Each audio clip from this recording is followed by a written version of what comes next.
ସବୁଠି ସମ୍ମାନ ପାଆନ୍ତି କେଉଁମାନେ?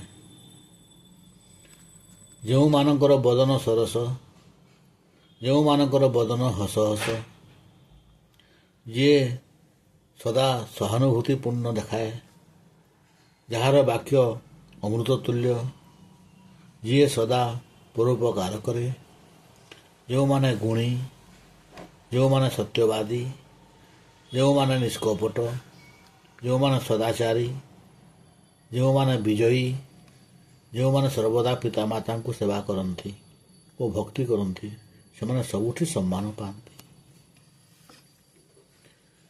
କେଉଁମାନଙ୍କର ଜୀବନ ବ୍ୟର୍ଥ, ଯିଏ ପରିବାର ପ୍ରତି ପୋଷଣ ପାଇଁ ଅକ୍ଷମ, ଯିଏ ଶତ୍ରୁକୁ ଦମନ କରିବାରେ ଅସମର୍ଥ, ଯିଏ ପୈତୃକ ସମ୍ପତ୍ତି ରକ୍ଷଣରେ ଅସମର୍ଥ, ଯିଏ ସନ୍ତାନକୁ ମଣିଷ କରିବାରେ ଅକ୍ଷମ, ଯେଉଁମାନେ ବେଶ୍ୟାସକ୍ତ, ଯେଉଁମାନେ ମଦ୍ୟପୀ ଓ ଜୁଆଳି, ସେମାନଙ୍କର ଜୀବନ ବ୍ୟର୍ଥ।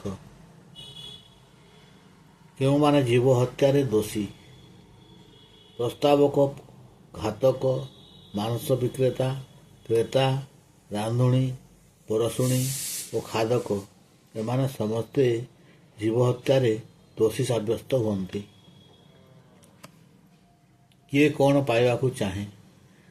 ଚୋର, ଜାରପୁରୁଷ ନିଜରତା ଇଚ୍ଛା କରନ୍ତି, ଦୁର୍ବଳ ବ୍ୟକ୍ତି ସାହାଯ୍ୟ ଆଶା କରନ୍ତି, ବେଶ୍ୟାମାନେ ଧନୀ ପୁରୁଷକୁ ଚାହାନ୍ତି, ଧନବନ୍ତମାନେ ବନ୍ଧୁତା ଆଶା କରନ୍ତି, ଅଧମ ଭୃତ୍ୟମାନେ ମୁନିବର ଦ୍ରବ୍ୟକୁ ଇଚ୍ଛା କରନ୍ତି, ଜ୍ଞାନୀମାନେ ତତ୍ତ୍ୱଲୋଚନାକୁ ଆଶା କରନ୍ତି, ପ୍ରେମିକ ଓ ପ୍ରେମିକା ସୁଯୋଗକୁ ଆଶା କରନ୍ତି, କୁଳବଧୂ ପ୍ରତି ପ୍ରେମ ଆଶା କରେ, ରୋଗ ବୈଦ୍ୟକୁ ଆଶା କରେ, ବ୍ୟବସାୟୀ ମୂଲ୍ୟ ବୃଦ୍ଧିକୁ ଆଶା କରେ, ଭୟାଳୁ ରକ୍ଷାକର୍ତ୍ତାକୁ ଆଶା କରେ, ଭିକାରୀ ଦାନୀକୁ ଆଶା କରେ, ଦୁର୍ବଳ ଅନ୍ୟର ଛିଦ୍ରକୁ ଆଶା କରେ, ରୂପସୀ ନାରୀ ସୁଶ୍ରୀ ସନ୍ତାନ ଆଶା କରେ, ସୁନ୍ଦର ଗୃହ, ପ୍ରଚୁର ଆସବାବ ଓ ଧନ ଆଶା କରେ, ଅର୍ଥକାରୀ ବିଦ୍ୟା ଅନୁରକ୍ତ ଦାସ ଆଶା କରେ, ପିତାମାତା ଗୁଣୀ ସନ୍ତାନ ଆଶା କରନ୍ତି, ଗୁରୁ ଉତ୍ତମ ଛାତ୍ର ଆଶା କରନ୍ତି।